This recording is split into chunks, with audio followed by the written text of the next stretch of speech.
Policia konfirmoi se 12 persona mbetën të vrarë të qelluar me armë zjarri në kantierin e marinës pranë Washingtonit, duke përfshirë edhe një person të armatosur. Motivet e incidentit ende janë të paqarta.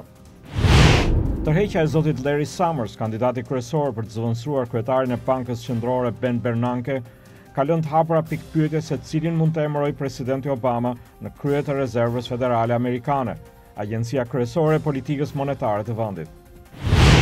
Presidenti Obama tha se do të ishte kulmi i papërgjegjshmërisë nëse ligjvënësit e Kongresit shkaktojnë një tjetër krizë ekonomike vetëm 5 vjet pas falimentimit të sistemit financiar.